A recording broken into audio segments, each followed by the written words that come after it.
Welcome everyone, this is your host Abraham L. Jaguar, a professional game master. Today I continue my review series featuring the Magi-Knights Awakening Core Rulebook. If you haven't seen the other parts of this review series featuring this Super Sentai and Magical Girl inspired tabletop RPG, please check out the playlist in the description below. This time we are going to take a look at the Crystalline Fractures, or Crystalline Fracturing rather. Being reduced to 0 hit points is a scary prospect in any game. However, taking what most media would consider a deadly blow, but then standing back up with the resolve to finish the fight is the epitome of what a Magi Knight is. As such, players need to become accustomed to receiving crystalline fractures. In fact, a battle in which only 2 fractures were received means that by the end of the night, the Magi Knight will likely recover from any sort of attrition that had been gained from the battle, while any other hero would slip into unconsciousness or be defeated when reduced to 0 hit points. The player of a Magi Knight makes a calculated decision on how far they can push their character and to what extent they will put them in danger to win a fight, save others, or protect their allies. So this crystalline fracturing mechanic represents the structural integrity of a Magi Knight's soul crystal. You can see on the character sheet that there are 7 facets to your crystal. If all 7 facets are filled and a Magi Knight would need to fill an 8th facet, their soul crystal shatters and they are immediately killed. A facet is fractured when receiving damage that would put you at 0 hit points or any number in the negative hit points. When a particularly malicious servant of the invading evil attacks you while you are exposed or unconscious, or when invoking the effects of heroic conviction. If a Magi Knight with 5 or less crystalline fractures chooses not to use heroic conviction when reduced to 0 hit points, they gain the exposed condition. Dazed, confused, and barely cognizant of their surroundings, the only action that they can take on their turn is a free action. Their faltered speech is only audible within a 5-foot range and is difficult to understand over the clashing of a raging battle.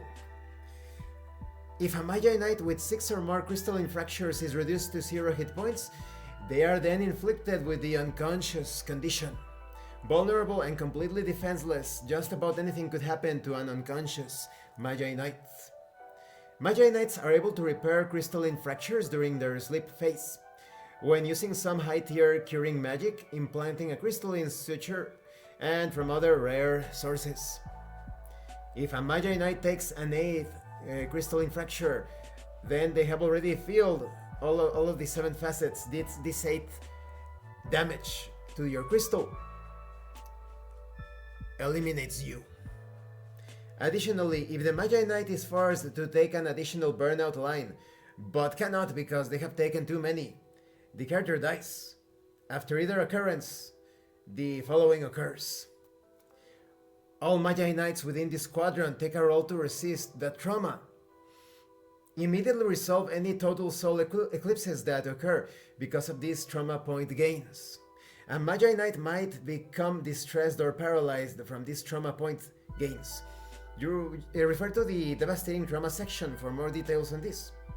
At the end of the combat encounter, the Herald will gather the destroyed soul crystals of any deceased Magi Knights and turn them into a shard of the Magi Knight.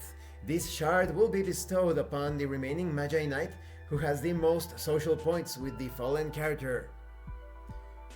If there is an Eskia, entire squadron killed in action, the Herald creates a shard of the Magi Knight for each fallen hero, but does not distribute them to the players. The players who lost a character will create a new Rise Magi Knight to begin play with that character, and the fallen Magi Knight turns in their character sheet to the Magi Keeper for safekeeping, as these are the remnants of heroes who gave their lives in the fight against the invading evil. And this concludes this part of the review series. In the next part we are going to talk about the game phases. This is a very cool mechanic because as Magi-Knights, you are exceptional, you are anime or video game type of heroes. More realistic consequences do not apply to a Magi-Knight, and it makes sense even within the realistic constraints of the fictional world. The Magi-Knights are above every other hero, so you have that choice. Will you keep on fighting, risking fracturing your crystal, or will you perhaps let fate decide things? Just remain there on the ground, unconscious, paralyzed, incapacitated, while your friends struggle. Very difficult choice, right? And due to the altruistic nature of Magi-Knights Awakening, it makes me think that there's a bit of a light side, dark side conundrum. If we were to compare it to Star Wars, what path will you take? Or maybe you should keep like a balance between being selfless and being selfish. Thank you for watching this part of the review series. Don't forget to leave a like, comment and subscribe. And thank you so much to those of you that are going the extra mile to support the channel. If anyone else wishes to further support the channel, consider joining as a member using the super thanks button. Take a look at the information in the description and in the pinned comment. This has been your host, Abraham L. Jaguar, a professional game master, and remember, in tabletop role-playing games, it's not about what you want your characters to do. It's about what your characters are doing. Once again, thank you and see you later.